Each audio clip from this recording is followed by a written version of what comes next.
শুরুটা হয় 19 অক্টোবর 1819 থেকে, যেখানে আমরা ক্যারবেরাস নামের একটা জাহাজকে দেখতে পাই, যেটা ইংল্যান্ড থেকে নিউ ইয়র্ক সিটির উদ্দেশ্যে যাত্রা শুরু করেছে। এই শিপের মধ্যে একটা মেয়ে ছিল, যার নাম মোরা ফ্র্যাঙ্কলিন, যে কিনা একজন ব্রেন সায়েন্টিস্ট। সে রাতে একটি স্বপ্ন দেখে যে সে একটি মানসিক হসপিটালের মধ্যে আছে। সেখানে তার বাবা তার সঙ্গে দেখা করতে আসে। বাবাকে দেখে সে নিজেকে ঠিক রাখতে পারে না। সে চিৎকার করে বলে, প্রমিথিয়াস শিপে যা কিছু ঘটেছে তার জন্য আপনিই দায়ী। এই সময় মোরার ঘুম ভেঙে যায়। আসলে ক্যারবেরাসের আগে এই রুটে আরেকটা শিপ গিয়েছিল, যার নাম ছিল প্রমিথিয়াস। 4 মাস আগে সেই জাহাজটি হঠাৎ করে সব যাত্রী সহ গায়েব হয়ে যায়। এই খবরটা ছিল পুরো পৃথিবীর জন্য বড় একটা ঘটনা, কারণ প্রমিথিয়াস শিপে অনেক বড় বড় ব্যক্তি ছিল। মোরা যে স্বপ্ন দেখেছে তার স্বপ্ন হলেও তার মনে হয় স্বপ্নটার ভেতর যেন কোথাও না কোথাও বাস্তবতা লুকিয়ে আছে।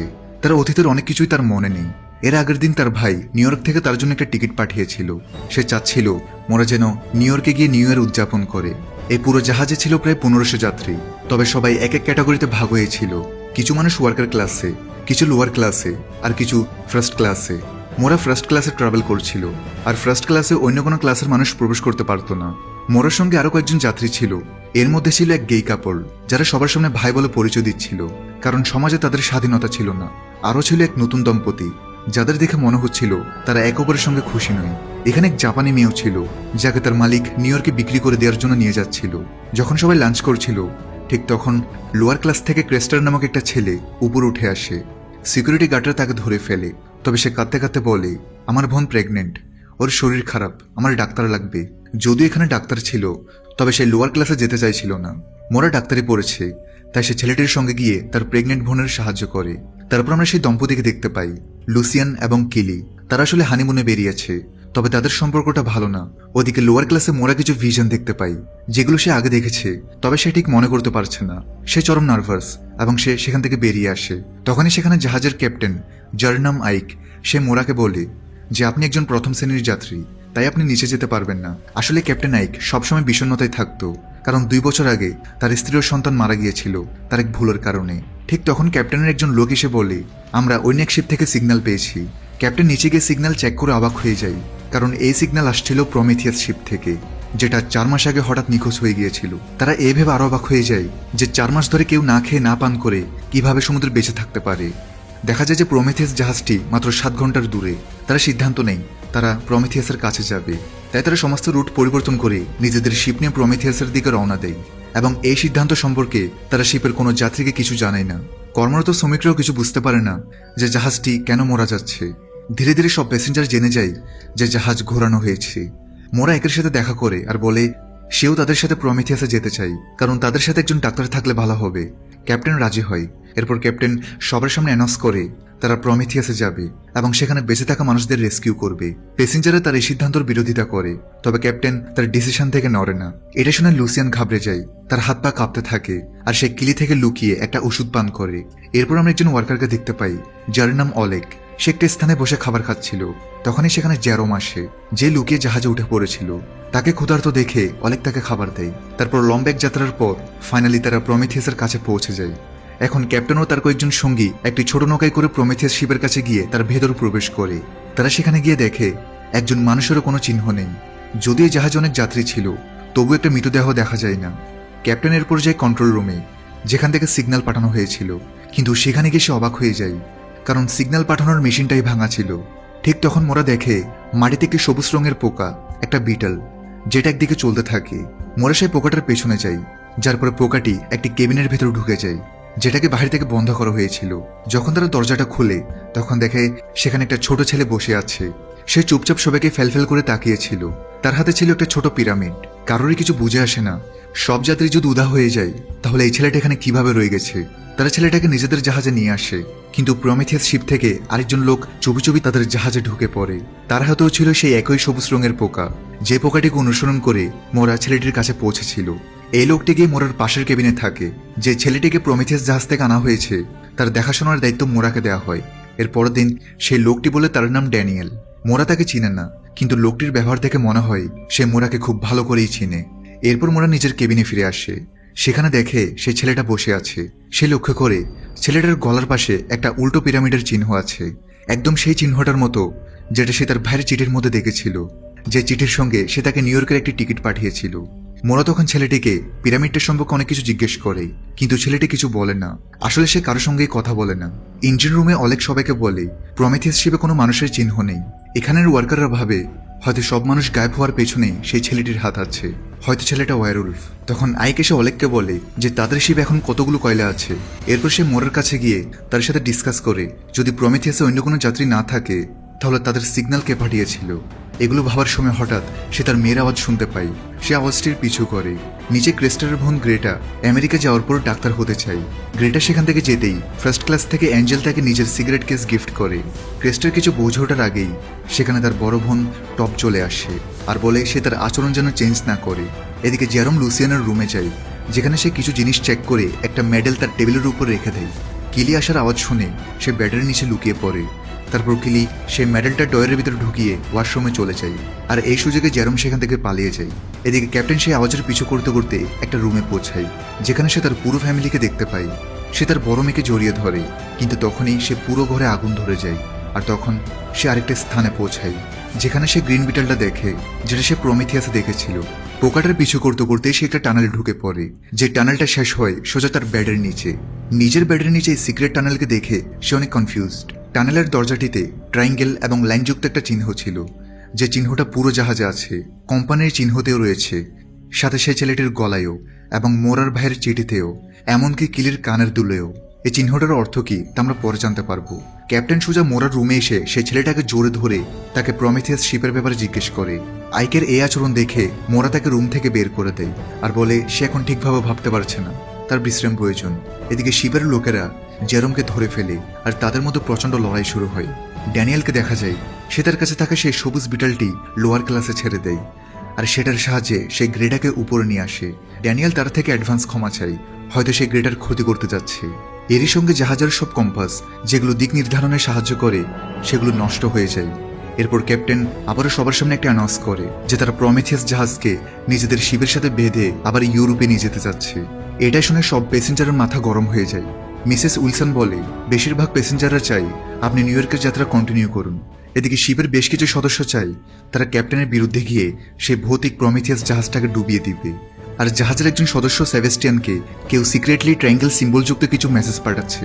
এরই মাঝে ক্যাপ্টেন জাহাজের উপর গ্রেটার লাশ দেখতে পায়। তার মনে হয় এর মৃত্যুর পেছনের কারণ প্রমেথিয়াস। তারা বুঝতে পারে সবকিছুর মধ্যে গভীর রহস্য রয়েছে। তাই ফিরে যাওয়ার আগে শুধু ক্যাপ্টেন আর মোরা আবারও একবার প্রমেথিয়াস শিপে যায়, যেখানে রুমের বেডের নিচে টানেল রয়েছে। তবে ভেতরে গিয়ে তারা দেখে যাওয়ার কোনো রাস্তা নেই, বরং অদ্ভুতভাবে সবদিকে কালো টাইলস দিয়ে ঘেরা। এদিকে মোরা না থাকায় ছেলেটির কাছে ড্যানিয়েল আসে। আসলে ড্যানিয়েল ছেলেটিকে চিনে এবং তার একটা মিশন এখানে এসেছে। এরপর ক্যাপ্টেন একটা লিস্ট খুঁজে পায়, যেটাতে সেই সব যাত্রীদের নাম ছিল যারা প্রমেথিয়াস জাহাজে ভ্রমণ করছিল এবং যারা নিখোঁজ হয়ে গিয়েছিল। এই তালিকার মধ্যে মোরার নামও ছিল। ক্যাপ্টেন এটা দেখে অবাক হয়ে যায়। সে মোরার দিকে সন্দেহ করতে শুরু করে যে মোরা কিছু একটা লুকাচ্ছে। যদি সে সত্যিই 4 মাস আগে প্রমেথিয়াস জাহাজে রওনা দেয়, তবে সে বেঁচে ফিরে এলো কিভাবে, আর আবার একই যাত্রা এলো কেন? ক্যাপ্টেন এ বিষয়ে মোরাকে কিছুই বলে না। তবে তারা দুজনেই আবার শিপে ফিরে আসে। সেখানে ক্যাপ্টেন জানতে পারে লোয়ার এবং তার কিছু সদস্যরা বিদ্রোহ করে ফেলেছে, কারণ তারা এই ট্রিপের জন্য অনেক কষ্ট করে টাকা জোগাড় করেছিল। এর উপর এখানে একজন মেয়ের মৃত্যু হয়েছে। তারা বলে যাকে তোমরা প্রমেথিয়াস থেকে নিয়ে এসেছো সে অভিশপ্ত, তাকে সমুদ্রে ছুঁড়ে ফেলে দেওয়া উচিত। মোরা এটা চায় না, কিন্তু কেউ তার কথা শোনে না। তাই ক্রেস্টারের মা অবশেষে ছেলেটাকে সমুদ্রে ফেলে দেয়। ছোট্ট একটা ব্রেক দিয়ে আবার মূল ভিডিওতে ফিরে যাচ্ছি। বর্তমানে বিশ্বের অন্যতম জনপ্রিয় বিশ্বস্ত অনলাইন বুকমেকার প্ল্যাটফর্মের সাথে তোমাদের পরিচয় করে দিতে চাই, যার অফিসিয়াল পার্টনার হচ্ছে সিরিয়া এবং পিএসজি। এই অ্যাপে তুমি সমস্ত লাইভ ম্যাচের ফলাফল এবং লাইভ ম্যাচ দেখতে পারবে, এমনকি তুমি স্কোর অনুমান করতে পারবে। এই অ্যাপে রয়েছে ক্র্যাশ গেম থেকে শুরু করে online salt, live match streaming এবং রিয়েল টাইম গেমিং, যেখানে তুমি আইফোন, ল্যাপটপ এমনকি BMW এর মতো পুরস্কার জিততে পারো। কিন্তু সবার সেরা পছন্দ অবশ্যই চিকেন রোড। এই গেমটি খেলে সবাই দারুণ এনজয় করে, তাই যদি তুমি এখন এটি ট্রাই করে না থাকো তাহলে মিস করছো। আর সবচেয়ে ভালো বিষয় হচ্ছে নতুন ইউজাররা আমার প্রোমো কোড ব্যবহার করে সাইন আপ করলে 26,000 টাকা পর্যন্ত বোনাস এবং ফ্রি স্পিন পেতে পারে। আর যেটা টাকা তুমি চাইলে বিকাশ, রকেট, নগদ ব্যাংক এবং অন্যান্য সহজ পদ্ধতির মাধ্যমে খুব সহজেই তুলে নিতে পারো। তাহলে আর দেরি কিসের? রেজিস্ট্রেশনের জন্য পিন কমেন্টে থাকা লিঙ্কে ক্লিক করো অথবা গুগলে গিয়ে অনুসন্ধান করো, আর রেজিস্ট্রেশনের সময় প্রোমো কোড ব্যবহার করে বোনাস পাও। এটি শুধুমাত্র একটি বিজ্ঞাপন। এই ধরনের অ্যাপে আর্থিক ক্ষতির সম্ভাবনা আছে, তাই এই ধরনের অ্যাপ থেকে দূরে থেকো। মোরা ক্যাপ্টেনের কাছে সাহায্য চাই, কিন্তু ক্যাপ্টেন বলে, তুমি একজন মিথ্যাবাদী, তুমি তো নিজে প্রমিথিয়াসে ছিলে। মোরা কিছুই বুঝে উঠতে পারে না। তবে এই সময় সবচেয়ে বড় সমস্যা দাঁড়ায়, এই শিপ এক জায়গায় আটকে আছে। এটি শুধু প্রমিথিয়াস শিপের চারপাশে ঘুরে বেড়াচ্ছে। সবাই যখন চিন্তায় ডুবে থাকে, তখনই হঠাৎ কেবিনের ভেতর থেকে ঠকঠক শব্দ আসে, আর পরের মুহূর্তেই সেই ছেলেটি বের হয়ে আসে, যাকে কিছুক্ষণ আগেই সমুদ্রে ফেলে দেওয়া হয়েছিল। তার হাতে তখন সেই ছোট পিরামিডটা ছিল। সে মোরার কাছে যায়, আর মোরা অজ্ঞান হয়ে যায়। এখন সব যাত্রীদের বিশ্বাস হয়ে যায় যে এই ছেলে অভিশপ্ত, তাকে আটকে ফেলা হয়। এখন জাহাজের সব যাত্রী দুই দলে ভাগ হয়ে গেছে। একটা দল ক্যাপ্টেনের, যারা ইংল্যান্ডে ফিরে যেতে চায়, এবং আরেকটা দল লোয়ার ক্লাসের, যারা নিউ ইয়র্কে যেতে চায়। সবাই অনেক বেশি উত্তেজিত। এমনকি সে গর্ভবতী তরুণী, যাকে মোরা শুরুতে চিকিৎসা করেছে, সে সিদ্ধান্ত নেই সে ক্যাপ্টেনের দলে যোগ দেবে, কারণ অন্য দলটি খুব বেশি হিংস্র। এই সময় মোরার জ্ঞান ফিরে আসে। সে জানতে পারে ছেলেটিকে আটকে রাখা হয়েছে। সেই ছেলেটিকে মুক্ত করতে যায়, কিন্তু সবাই তার বিপক্ষে দাঁড়ায়। তারা তাকে গুলি করার হুমকি দেয়।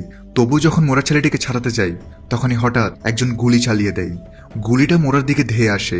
ড্যানিয়েল তাকে বাঁচাতে দৌড়ায়, কিন্তু এখানে রহস্যময়ভাবে সময় থেমে যায়, এবং যে ছেলেটিকে আটকানো হয়েছিল সে নিজেই নিজেকে মুক্ত করে মোরার পাশে এসে দাঁড়ায়।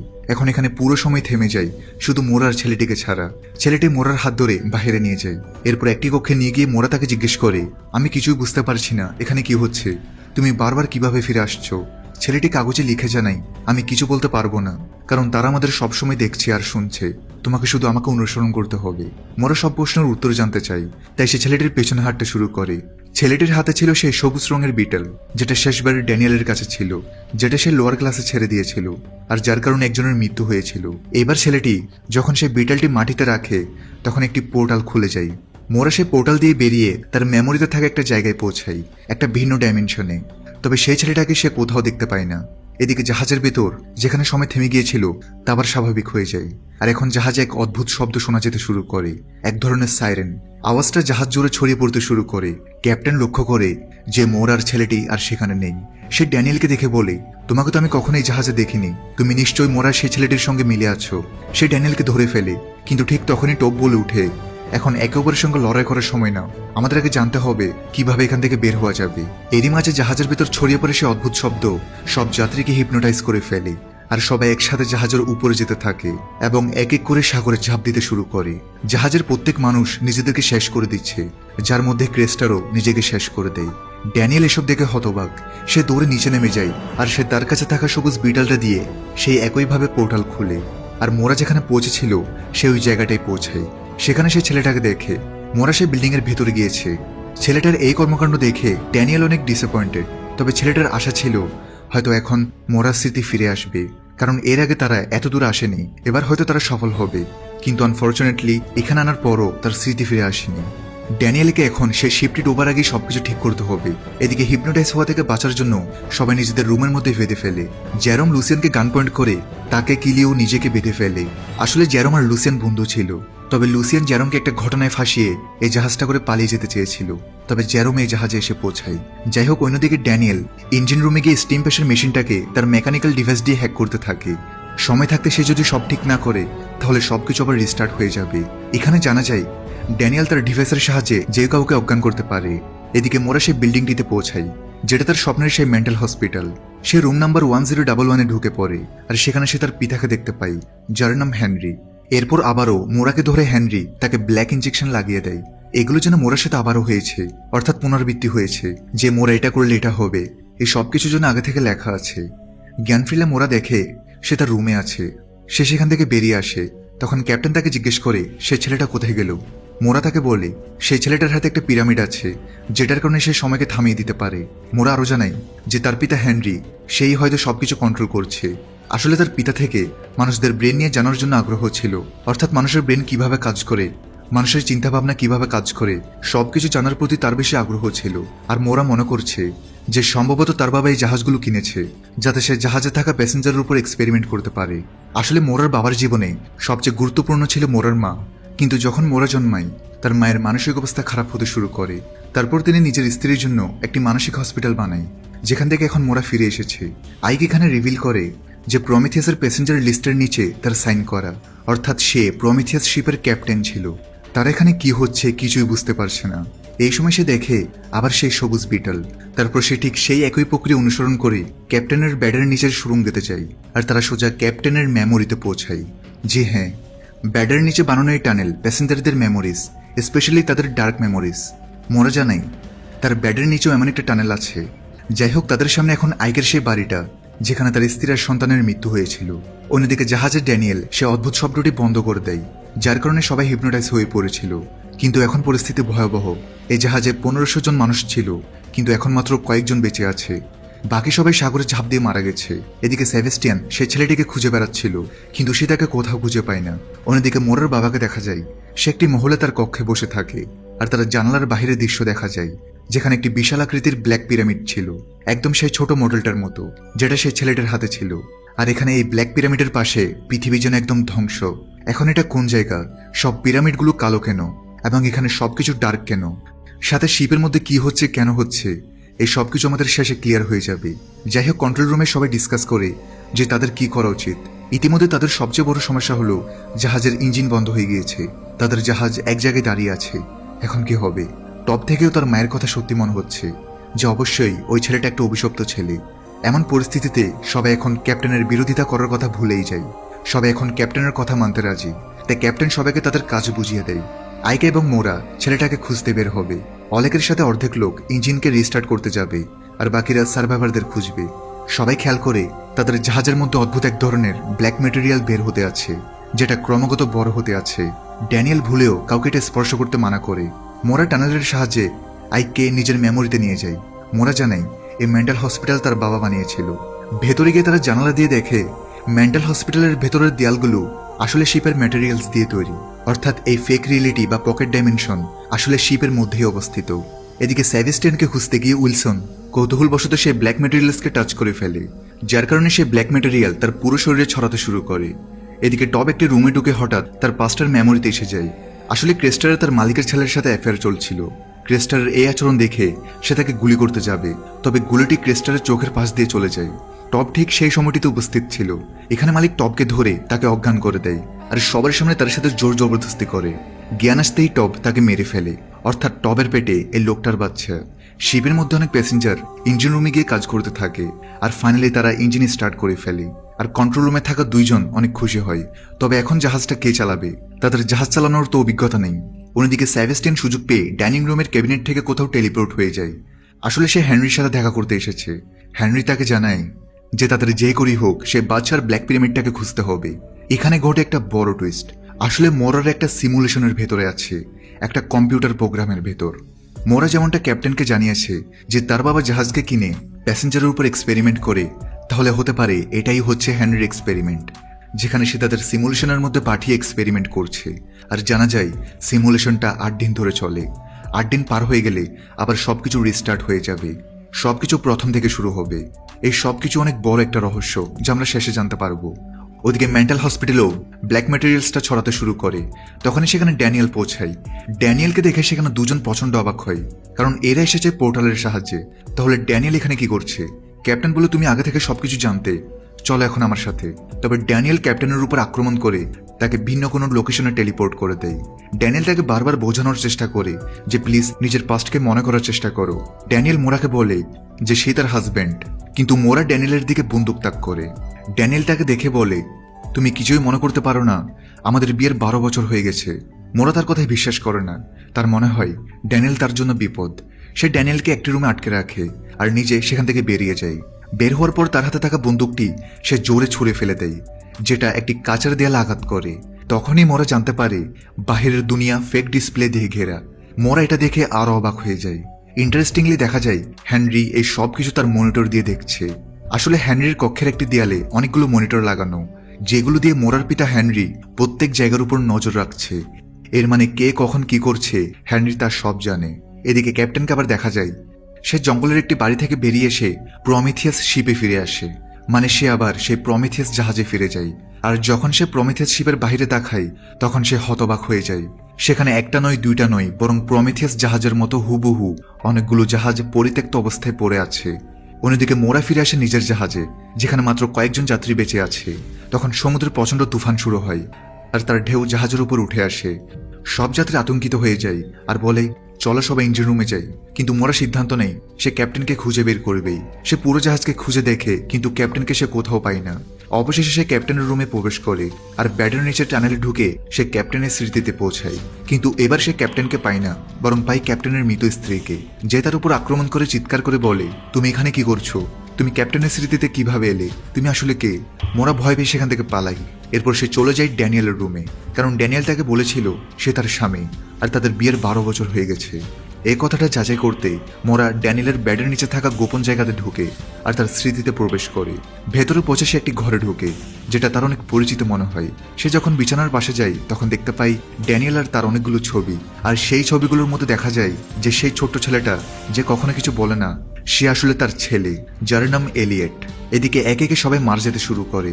লিঙ্গি তার মায়ের ভিশনের পিছু করতে করতে বাইরে চলে আসে। এরপর লিঙ্গিকে বাঁচাতে গিয়ে অনেক পানিতে পড়ে যায়। অ্যাঞ্জেল লোহার চাপা পড়ে মারা যায়। Lucien heart অ্যাটাকে।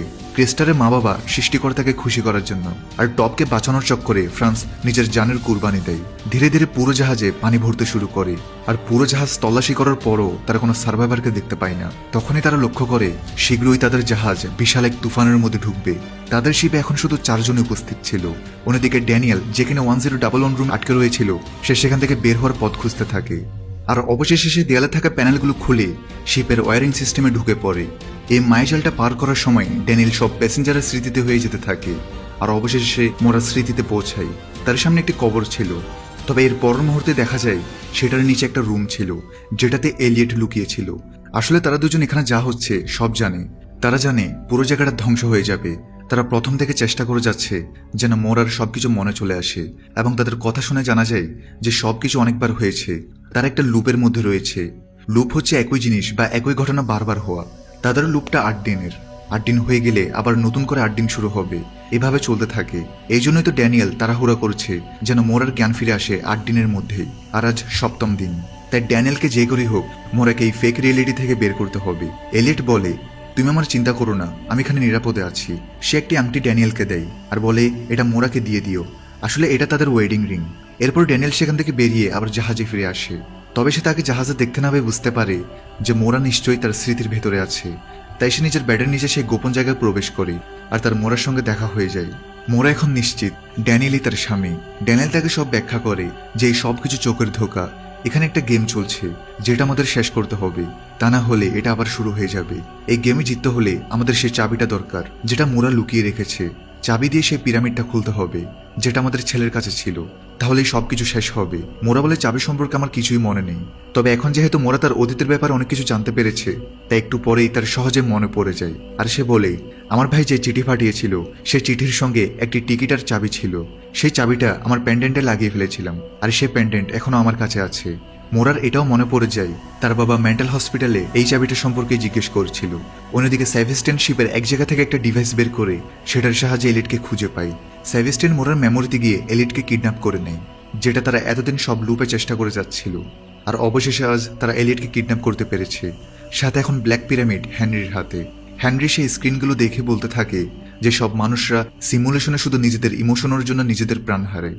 তারা যদি ইমোশনের বদলে লজিককে বাছাই করত, তাহলে অ্যাটলিস্ট নিজেদের জীবন বাঁচাতে পারত এবং তাদের সেই সিমুলেশন থেকে বের হওয়া অনেক সহজ হয়ে যেত। আসলে কেউ না জানলেও হেনরি জানে তারা সিমুলেশনে আছে, এমনকি সেও সিমুলেশনে আছে, আর সে ওটা থেকে বের হতে চাই। যেটা করতে তার থেকে সেই চাবিটা প্রয়োজন। হেনরি পিরামিডটা নিয়ে নেয় এবং সেটা উপর থেকে খুলে ফেলে। পিরামিডের ভেতরে একটা কিউ হোল ছিল, যার চাবিটা মোরার কাছে আছে। এই সময় মোরা আর ড্যানিয়েল রয়েছে তাদের শিপে। ড্যানিয়েল তার ডিভাইস দিয়ে এই জাহাজের ফাংশনগুলোকে চেঞ্জ করার চেষ্টা করে, সেগুলো নষ্ট করার চেষ্টা করে। সাথে সেই মোরাকে জানায় যখনই সিমুলেশনগুলো শেষ হয় তখনই জাহাজগুলো একটা স্থানে গিয়ে জমা হয়, যেখানে আমরা ক্যাপ্টেনকে দেখেছিলাম, যেখানে তার আশেপাশে অনেকগুলো জাহাজ ছিল। আর সেখানে অনেক জাহাজ থাকা তাদের অনেকবার সিমুলেশনে আটকে থাকার প্রতি ইঙ্গিত দেয়। ড্যানিয়েল আরও জানায় যখন একটা সিমুলেশন শেষ হয় তখন প্রত্যেকটা মানুষ তো ভুলে যায় যে কি হয়েছিল, কিন্তু কোনোভাবে ড্যানিয়েল সেই ডিভাইসের সাহায্যে নিজেকে বাঁচিয়ে রেখেছে, যার কারণে সবাই সবকিছু ভুলে গেলেও তার সবকিছু মনে রয়েছে। যাই হোক, এখন তাদের সর্বশেষ কাজ হচ্ছে এলিয়েটের কাছে গিয়ে পিরামিডের ভেতর চাবি ঢুকিয়ে দেয়া, যার পরে মোরা বাস্তব জগতে জেগে উঠবে। কিন্তু যখনই সে তার রুমে গিয়ে ব্যাডের নিচে টানেলে যেতে চায়, তখন সে দেখে সেখানে টানেলের কোনো অস্তিত্ব নেই। তখনই হেনরি তার অফিস থেকে অ্যানাউন্স করে, তোমার সব চেষ্টা ব্যর্থ হয়েছে, সময় শেষ হয়ে এসেছে, এলিয়েট এখন আমার কাছে। আমার দ্রুত সেই চাবিটা চাই, নয়তো আমি তোমার ছেলেকে মেরে ফেলবো। এরপর জাহাজে শাটডাউন কাউন্টডাউন শুরু হয়। সেখানে 1 থেকে 10 সেকেন্ডের একটা কাউন্টডাউন শুরু হয়, আর সমুদ্রের মাঝখানে একটা বড় ফাঁকা স্থান তৈরি হয়। আর সেখানে থাকা বড় পোর্টালটিতে জাহাজটি ঢুকে পড়ে আর সোজা সেই স্থানে পৌঁছাই যেখানে সব জাহাজ রাখা আছে এবং যেখানে ক্যাপ্টেন আইক রয়েছে। এরপর সবাই দেখতে পাই ক্যাপ্টেনটাও তাদের আগে এখানে পৌঁছে গেছে। এরপর আমরা অতীতের একটা দৃশ্য দেখতে পাই, যখন সবকিছু নর্মাল ছিল, অর্থাৎ যখন মোরা কোনো সিমুলেশন আটকে ছিল না। ঘরের বাইরে ঘোরার সময় সেই গ্রিন বিটেলটা দেখতে পাই। এলিয়েট মোরাকে বলে যে সেই গ্রিন বিটেলটির নাম অ্যালফ্রেড রেখেছে, এ পোকাটি সবসময় তার প্যাট হয়ে থাকুক। কিন্তু মোরা তাকে বোঝাই কাউকে তার ইচ্ছার বিরুদ্ধে গিয়ে বন্দি করে রাখা উচিত নয়। এরপর সে মোরাকে জড়িয়ে ধরতেই মোরা সেখান থেকে গায়েব হয়ে যায় আর চারদিকে সবকিছু ডার্ক হয়ে যায়। ওয়েক আপ আওয়াজ শুনে এলিয়েটের স্বপ্ন ভাঙে। সে দেখে সে হেনরির অফিসে। হেনরি তাকে একটা সত্য দেখানোর জন্য বাহির নিয়ে যায়। তার দাদা তাকে বলে, আমরা সবাই এখানে আটকে আছি, এর জন্য আমি দায়ী নই, বরং তোমার মা দায়ী। এখানে যারা আছে তারা সবাই নিজের ইচ্ছায় এসেছে। সবারই মনে ছিল যন্ত্রণা আর কষ্টের স্মৃতি, যেগুলো তারা ভুলে যেতে চেয়েছিল। কিন্তু যতই আমরা ভুলতে চাই, কষ্ট স্মৃতি কখন আমাদের পুরোপুরি ছেড়ে যায় না। ঠিক সেটাই এখানে সবার সঙ্গে ঘটছে। এরপর সে তার নাতিকে একটি ঘরে নিয়ে যায়। সেখানে 2টি ইঞ্জেকশন ছিল, একটা সাদা আর একটা কালো। কালো ইঞ্জেকশন মেমোরি মুছে দেয় আর সাদা ইঞ্জেকশন স্মৃতি ফিরিয়ে আনে। সে তার নাতিকে সাদা ইঞ্জেকশন দিয়ে দেয়, যার পর আমরা জানতে পারি এলিয়েটের একটা ভয়াবহ রোগ হয়েছিল। মোরা তাকে খুব ভালোবাসতো, তাই সে তার ছেলেকে হারাতে চায়নি। আর সেই কারণেই সে তার ছেলেকে সিমুলেশনে আটকে রাখতে চেয়েছিল। যদিও ড্যানিয়েল মোরাকে নিষেধ করেছিল এটা না করতে, তবুও মোরা বলে, আমরা যদি এটা করি তাহলে আমরা সবসময় একসঙ্গে থাকতে পারবো। এই কারণে সে তার ছেলে, স্বামী আর সেই সব মানুষদের নিয়ে যারা নিজেদের জীবনে ভেঙে পড়েছিল, যাদের ডার্ক পাস্ট তাদের সবসময় বিরক্ত করত, তার এই সিমুলেশন জগতে চলে আসে। অন্যদিকে ড্যানিয়েলকে দেখা যায় যে কিনা তার ডিভাইস দিয়ে স্টিম প্রেশার মেশিনের কাছে গিয়ে পুরো সিমুলেশনকে হ্যাক করে ফেলে। আর এদিকে মোরা সবাইকে জানিয়ে দেয় যে সে এই জাহাজ কোম্পানির মালিক হেনরির মেয়ে। সে সবাইকে বোঝানোর চেষ্টা করে যে তারা সবাই সিমুলেশনে আছে, কিন্তু কেউই তো মনে করতে পারছে না তারা এখানে কিভাবে এসেছে। আর না তো তারা বিশ্বাস করছে যে এটা একটা সিমুলেশন। এমনিতেও 1899 সময়ের মানুষরা এগুলো কিভাবে বুঝবে। মোরা সবাইকে জানাই ড্যানিয়েল সবাইকে এখান থেকে বের করার চেষ্টা করছে, সে খারাপ নয়। এদিকে ড্যানিয়েল জাহাজের সিস্টেমকে হ্যাক করার চেষ্টা করার ফলে এই সিমুলেশন জগৎ একেবারে ভেঙে পড়তে শুরু করে। তারপর সে ব্ল্যাক ম্যাটেরিয়ালটা দ্রুত ছড়িয়ে পড়তে শুরু করে এবং জাহাজের সবকিছু গলে যেতে শুরু করে। সবাই পালাতে শুরু করে আর এই চক্করে একজন আরেকজনের স্মৃতিতে ঢুকে পড়ে। তারপর তারা আবার সেই শিপে ফিরে আসে। এইসব দেখে হেনরি মোরাকে ধরে আনতে বলে। এরপর সেভেস্টিয়ান মোরাদের কাছে পৌঁছায়। তার কাছেও ড্যানিয়েলের মতো সেই ডিভাইসটা ছিল, যেটা দিয়ে সে ক্যাপ্টেনকে অজ্ঞান করে দেয় আর মোরাকে সেখান থেকে তার বাবা হেনরির কাছে নিয়ে আসে। মোরা জানতে চাই তার ভাই কিরণ কোথায়, তবে হেনরি উত্তর না দিয়ে চাবিটা নিয়ে নেয়। এরপর সবকিছু আবার রিস্টার্ট করে দেয়। হেনরি জানাই সে নয়, বরং মোরা নিজেই এই সিমুলেশনের ক্রিয়েটার। এরপর হেনরি এলিটের সাহায্যে তাকে ব্ল্যাক ইঞ্জেকশন লাগিয়ে দেয়, যেন সে সবকিছু ভুলে আবার ক্যারবেরোসে চলে যায়। এরপর হেনরির অফিসে গিয়ে কিটাকে সেই পিরামিডের ভেতরে লাগিয়ে ঘোরায়, কিন্তু চাবি ঘোরানোর পরেও কোনো কিছু হয় না। এটা থেকে হেনরি বুঝতে পারে ড্যানিয়েল মেন ফ্রেমকে হ্যাক করে সিস্টেম ওভাররাইড করা কোডটাকে চেঞ্জ করে দিয়েছে। এদিকে বাকি প্যাসেঞ্জাররা ইঞ্জিন রুমে গিয়ে পুরো সিমুলেশনটাকে ধ্বংস হতে দেখছিল। অন্যদিকে মোরার জ্ঞান ফিরলে সে সেই কভারটার পাশে নিজেকে দেখতে পায়। কভারের ভেতর গিয়ে তার দেখা হয় ড্যানিয়েলের সঙ্গে। ড্যানিয়েল মোরাকে জানায় সব ইম্পর্টেন্ট অবজেক্ট সে চেঞ্জ করে দিয়েছে, আর ব্ল্যাক কালার ইঞ্জেকশন যেটা লাগানোর পর সে সব ভুলে ক্যারবেরোসে চলে যেত, সেটারও সে কোড চেঞ্জ করার কারণে মোরা, ড্যানিয়েল আর মোরার বানানো তাদের প্রথম সিমুলেশনে এসে পৌঁছায়। আসলে এখানে ড্যানিয়েল থেকে হার্ডওয়্যার ও সফটওয়্যারের ব্যাপারে ভালো নলেজ ছিল, আর এখানে ঘটে অনেক বড় একটা টুইস্ট। আসলে তারা যখন সিমুলেশনে আসে তখন বাহিরের রিয়েল ওয়ার্ল্ডে তার ভাই কিরণ পুরো সিস্টেমের কন্ট্রোল নিজের হাতে নিয়ে নেয়। কিরণ এখন সব প্রজেক্টকে কন্ট্রোল করছে আর তাদেরকে একটা গেমের ক্যারেক্টার হিসেবে এখানে আটকে রেখেছে। আর কিরণ নিজে থেকে লোকেশন সেট করে দেয় 1899-এর ক্যারবেরোস নামের একটি জাহাজের মধ্যে। যাই হোক, কিরণ ড্যানিয়েলের কোড ট্র্যাক করার আগেই সে মোরাকে দ্রুত জাগানোর কথা ভাবে। ড্যানিয়েল কোড চেঞ্জ করে ব্ল্যাক পিরামিড আর কিটাকে এলিটের খেলনা পিরামিড আর ওয়েডিং রিংয়ে রিপ্লেস করে দেয়। এরপর মোরা পিরামিডের মধ্যে ওয়েডিং রিংটা প্লেস করে আর তৎক্ষণাৎ তার ঘুম ভেঙে যায়। হোশ আসলে মোরা দেখে সে প্রমিথিয়াস নামের একটা স্পেসশিপে আছে। মোরার মাথায় কিছু ডিভাইস লাগানো। মোরা নিজের স্কেটবোর্ড থেকে বেরিয়ে আসে। সেখানে দেখানো হয় একটা বড় চেম্বার, যেখানে অনেক মানুষ রয়েছে। এসব মানুষরা তারা যারা সেই জাহাজে ছিল। স্পেসশিপের ভেতরে এই সকল মানুষ মেশিনের মধ্যে ঘুমন্ত অবস্থায় ছিল, আর তাদের জীবন অনেক কঠিন ছিল। তাদের ডার্ক পাস্ট সবসময় তাদের বিরক্ত করত, তাই তারা সবাই মোরার বানানো সিমুলেটর জগৎ বেছে নিয়েছিল। কিন্তু এখন তারা সেখানে আটকে ছিল, অর্থাৎ তাদের কনসিয়াসনেস এখনো সিমুলেশনের ভেতরেই ছিল। তারপর দেখা যায় স্ক্রিনে লেখা ভেসে ওঠে প্রজেক্ট প্রমিথিয়াস, প্যাসেঞ্জার 1423, ক্রু 550 আর ডেট হচ্ছে 19 অক্টোবর 2099। তখনই কেরান একটা টেক্সট মেসেজ পাঠায়, ওয়েলকাম টু রিয়েলিটি। ওকে, এখানে সব ডাউট, আনআনসার্ড প্রশ্ন এবং ছোট থেকে ছোট জিনিসগুলোকে ডিটেলে বোঝাচ্ছি। আসলে এখন সময়টা চলছে 2099। গ্লোবাল ওয়ার্মিং এবং যুদ্ধবিদ্রোহের কারণে পৃথিবী এখন প্রায় ধ্বংস। তাই একটা স্টেবল আর হ্যাবিটেবল গ্রহের সন্ধানে অনেক স্পেসশিপ বেরিয়েছে, যেটার মধ্যে একটা হচ্ছে মোরাদের প্রমিথিয়াস, যেখানে মানুষ স্কেপবোর্ডে ঘুমিয়ে একটা লম্বা যাত্রায় বের হয়েছে। তবে এখানে মিশনে এমন কিছু মানুষ ছিল যারা তাদের অতীত ভুলতে চাইতো, তাই তারা মোরাদের প্রজেক্ট প্রমিথিয়াস নামের একটা সিমুলেশনে ঢুকে পড়ে, আর কেরান তাদের সেখানে আটকে ফেলে। আর আসলে এখানে কেরান রিয়েল হিউম্যান নয়, বরং একটা এআই, যেটা মোরার ড্যানিয়েল এই সিমুলেশনকে চালানোর জন্য বানিয়েছে। কিন্তু পরে কেরান সব কন্ট্রোল নিজের হাতে নিয়ে নেয় এবং মোরার বানানো সিমুলেশনেই তাকে আটকে দেয়। কেরান যে এআই তার একমাত্র প্রমাণ হচ্ছে কেরান যখন তাকে মেসেজ করেছিল তখন সে এক এক অ্যালফাবেট টাইপ করে বলছিল, আর এটা তখনই হয় যখন কোনো আর্টিফিশিয়াল ইন্টেলিজেন্স কম্পিউটার প্রোগ্রামকে দেখায়। আইরিশ ভাষায় কেরানের অর্থ ডার্ক ওয়ান বা লিটল ডার্ক ওয়ান। এই জন্যই গেমের বাহিরের এক্সট্রা জগৎটা, অর্থাৎ হেনরি যেখানে ছিল, অর্থাৎ তাকে যেখানে আটকানো হয়েছিল, সেই জায়গাটা ডার্ক হয়ে রয়েছে। আর সব দিকে ধ্বংস, এটা পৃথিবী ধ্বংসের প্রতি ইঙ্গিত দিয়েছিল। আমরা শুরুতে মনে করেছিলাম হেনরি একজন ভিলেন, কিন্তু পরে জানতে পারি সেও বেচারা এখানে আটকে আছে আর সেও বের হতে চাই। তাই মোরা যেহেতু তার বাবাকে পছন্দ করতো না, তাই কেরান গেমের ভেতরেও তাকে মোরার জন্য একটা কঠিন টাস্ক দিয়ে দেয়। তা হচ্ছে মোরা থেকে হেনরির আগে তাকে পিরামিডে চাবি ঢুকিয়ে বের হতে হবে। যদি হেনরি পিরামিডে চাবি ঢুকিয়ে দেয় তাহলে মোরা আর কোনোদিনও বের হতে পারবে না। তাই তো ড্যানিয়েল এলিয়েট ও পিরামিডটাকে ওই কবরের মধ্যে লুকিয়ে রাখে, যেন হেনরি পিরামিডটাকে খুঁজে না পায় আর এলিয়েটকেও ধরে মোরাকে ব্ল্যাকমেল করতে না পারে। শিপের মধ্যে সেই কালো অবজেক্ট ছড়িয়ে পড়া কেরান বা এর ডার্ক এআই সিস্টেমকে দখল করার প্রতি ইঙ্গিত দিয়েছে। কেরানের সার্ভার থেকে হার্ডওয়্যারের লোকেশন এই বড় পিরামিডের ভেতর ছিল, অর্থাৎ এটা মেইন গেটের মতো। তাই তো ছোট পিরামিডের ভেতর চাবি লাগাতে হতো, অর্থাৎ মেইন ফ্রেমের ভেতর।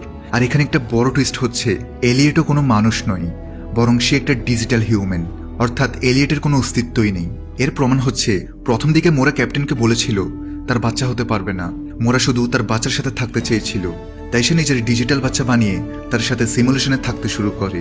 আর সেই গ্রিন বিটাল বা গ্রিন বাগটা একটা সফটওয়্যার বাগ, এমন সফটওয়্যার বাগ যেটার সাহায্যে যে কোনো সিমুলেশনের দরজা বা ব্যাকডোর খোলা যাবে। শিপের মধ্যে সব প্যাসেঞ্জার আর ক্রু মেম্বার থেকে কতজন হিউম্যান রিয়েল আর কতজন এয়ার তৈরি ফেক ক্যারেক্টার ছিল তা আমরা সেকেন্ড সিজনেই জানতে পারবো। তবে একটা চেনা ক্যারেক্টার এয়ার তৈরি তা স্পষ্ট, আর সেটার কেউ নেই বরং অলেক। কারণ প্রথম থেকে একদম শেষ পর্যন্ত সবার একটু হলেও ডার্ক পাস্টটা দেখানো হয়েছে, কিন্তু অলেকের এটা দেখানো হয়নি। এছাড়াও যখন সবাই একে অপর স্মৃতিতে ঢুকে পড়েছিল তখন একটি জায়গায় লিঙ্গি অলেককে একটা কুয়া থেকে কালো তরল পদার্থে ভেজা অবস্থায় দেখতে পাই, যেটা ইঙ্গিত দেয় যে সে কেরানের তৈরি ক্যারেক্টার। এখানে সবচেয়ে বড় প্রশ্ন হচ্ছে, মোরা কি আসলে সিমুলেশন থেকে বের হয়েছে, নাকি 2099টাও একটা সিমুলেশনের পার্ট? আমার থেকে লাগছে না মোরা এখনো 100% সিমুলেশন থেকে বের হয়েছে। এর সবচেয়ে বড় প্রমাণ হচ্ছে এন্ডিং এর শটটা। এন্ডিং এর শটে আমরা মোরার চোখে ঠিক সেই ট্রায়াঙ্গেলটা দেখতে পাচ্ছিলাম যেটা স্বপ্ন ভাঙার পর ক্যারবেরাসের প্যাসেঞ্জারের চোখে দেখেছিলাম। অর্থাৎ মোরা শুধু একটা সিমুলেশন থেকে আরেকটা সিমুলেশনে জেগেছে। যাওয়ার আগে ড্যানিয়েল মোরাকে ওয়াদা দিয়েছিল যে সে সবসময় তার সাথে থাকবে, তবে অ্যাটলিস্ট এই সেকশনে আমরা ড্যানিয়েলকে কোথাও দেখতে পাই না। মোরার সাথে আরও একটা পথ খোলা রয়েছে, হতে পারে সেই পথটা ড্যানিয়েলের বা সেটা কার তা আমরা সেকেন্ড সিজনেই জানতে পারবো। এছাড়াও আমরা বুঝতে পারছি মোরার মতো হেনরি সেই গেম থেকে বের হতে চাইলে তাকে পিরামিডের মধ্যে, অর্থাৎ যে বের হতে চাইবে তাকে পিরামিডের চাবি লাগাতে হবে, তারপরে সে জেগে উঠতে পারবে। কিন্তু বাকি প্যাসেঞ্জাররা কিভাবে জেগে উঠবে, নাকি তাদের কাছে একটা করে চাবি আছে, এটাও আমরা পরের সিজনে জানতে পারবো। মোরা কেন কেরানকে তার ভাই বলেছিল? হতে পারে তাদের প্রমিথিয়াস স্পেসশিপের ক্যাপ্টেন আসলে কেরান, যে কিনা তার নামে একটা এআই তৈরি করেছে। সাথে মোরা কি পারবে সবাইকে সেই সিমুলেশন থেকে বের করতে? এই সবকিছু আমরা সিজন 2তে জানতে পারবো, কিন্তু আনফর্চুনেটলি সিজন 2 ক্যান্সেল করা হয়েছে। তাই আমরা আর কোনোদিনও এরপর কি হবে তা দেখতে পারবো না। আপাতত 50 বা 60% রহস্য আমরা জেনে গিয়েছি। সো এখানেই আজকের ভিডিও ভালো লাগলে লাইক করে দাও। দেখা হবে নতুন কোনো মুভি সিরিজে। সবাই ভালো থাকো, সুস্থ থাকো।